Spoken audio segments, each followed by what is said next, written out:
sila sa... Ay, kain tayo mga kabrad. Kain tayo mga kabrad-brad. Let's eat pansit. La la la la.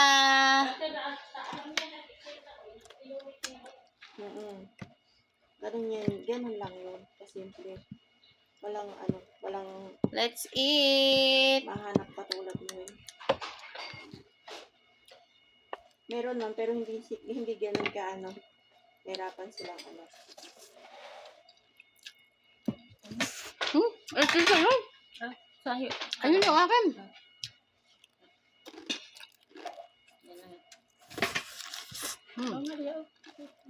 Kaya. Yung kahapon dalan. Ito ni Jenny. Ito masarap. Kumain ako kanina yung isang buwan. Pero ito, kain pa rin. Masarap pa rin. Ngayon ang masarap siya kahapon. Hindi okay na. O kanina ito pinain pa yung umaga. Tapos tinapay. Wow. Kain.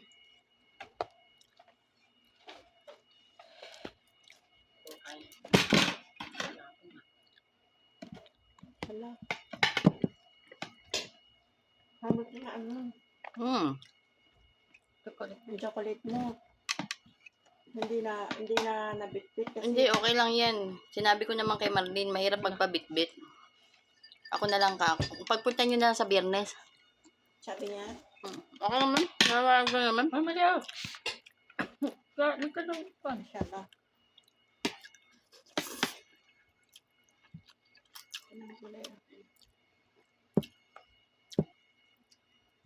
Ay, gulay lang. Baka to? Ay, hindi. Gulay lang. Baka. Gulay. Baka. Hindi man yung baka? Baka. Bibe. Baka. Beef baka? Bibe. Bebe? Bibe yan ang manok. Ayan ang bibe, oh. Tignan mo yung kulay ng manok. Ang galing na Ako alam ko lang pag ganyan. Manok. Kain tayo.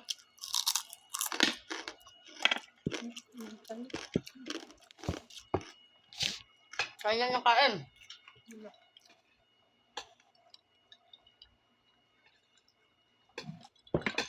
Sabi niya yung binili mo daw na lemon, hindi daw 1 kilo yan.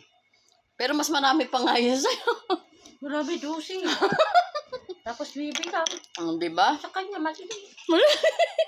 Maliit din yun. Wala din 1 kilo. Wala. Dosi. Mahal kasi sa Danube. Mahal man sa Danube. Mas mura pa sa tindahan. Mas mura pa nga dyan. Ilang peraso yun sa'yo? Dosi na. Ay, 10. Ang sa kanya, ilang peraso? 6. Oh? Tapos 12. Oh? Bakit amili ka? Ha? Amili ka? Nagpabili kay Leo kasi yung naggawa ng salad. Tapos nakabili ng sibutan din. Ako na pinapakita. Ito na. Ayun na, iniinom na natin. Kasi masayang man din. Masayang. Tinago ko, hindi ko pinakita sa kanila. Mayroon naman sila. Kasi si Baba nagpagawa ng salad. Eh, sumuka naman nilagay. Suka. Liko, inumin na lang natin. Hinayin natin. Yaman siya magsuka lang.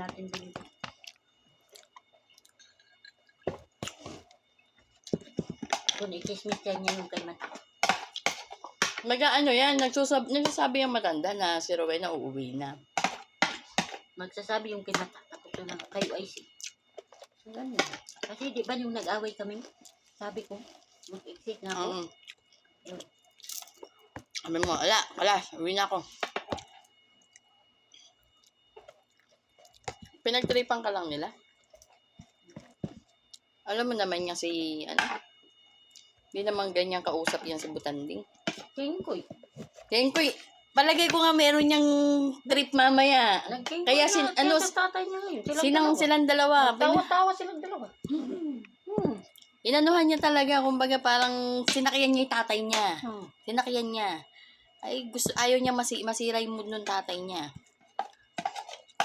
Sabi niya, uwi na daw yan. Sabi niya, gano'n sa tatay niya, parang bata. Nagsusumbong ngayon. Sabi niya, uwi ka? Sabi ni Butante. Sabi ko, tapos na kontrata ko, uwi na ako.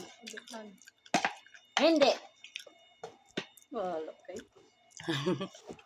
Bakit?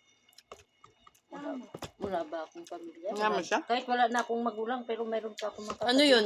Saan ka pupuntahan ng mga kapatid mo pag gusto kang puntahan dito pa? Dito daw ako mamatay. Dalhin nila daw ako sa Madina. Oo, sabi niya. Ay, hindi. Doon na ako sa amin. Gusto ka kasi nila kasi puro ka kasi. Kumbaga talagang Muslim, lahi mo talaga Muslim na Muslim, di ka naman nag-convert.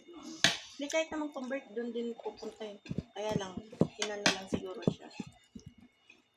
Kahit naman sa Pilipinas, may ano man talaga na. Sila din yung nagpahad sa akin. Yung tinatak ng nagpahad.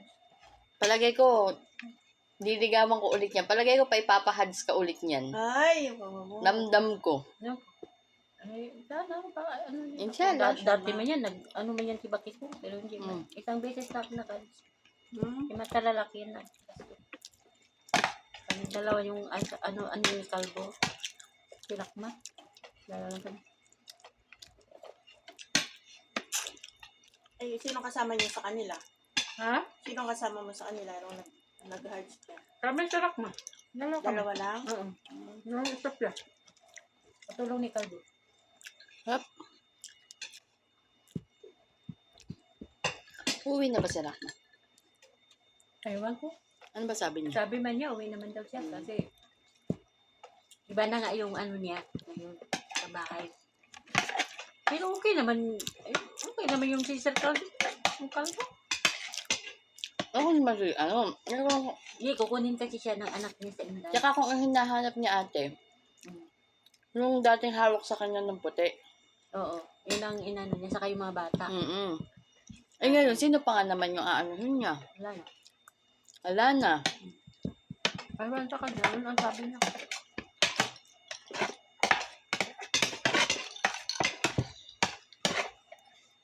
Kaya, Kuha na naman yan si Calvin. problema na ni Kalbo yan. Wala din magtagal. Wala din magtagal kay Calvo. Kahit Pilipinas, tapos na yung 2 taon. Sobrang ugali din ni Kalbo. Palasigaw. Alam mo yan. Palasigaw si Calvin. Kahit dito yan. Halisigaw sa katulong. Oo, palasigaw din yan si Calvin. Yung dati Ganyan lang yan. si ano. Tingnan mo lang dito, mabait. Umiiyak yung si Maria din, yung taga Davao. May katulungin siya, 8 years sa kanila. Palagi din yung sinisigawan niya. Grabe pag nakagalit. Umiiyak yung Maria. Saka kung makatingin, ganun. Sabi nga, kung makatingin, parang ano siya. Ganyan talaga yan. Iba yan, tapos magmamasid siya ba? Ibang ano niya. Nang oras yan. Kalbo yan, ang galit niya. Bago nga ako, nang oras yun. Oras talaga. Buti pa itong, Yung isa. ay din natin alam kasi hindi naman natin siya kaano sa bahay nila. Pero sabi naman nila Reza, mabait naman. Okay naman daw. Ang problema lang daw talaga is pag umuwi ka na. Bye!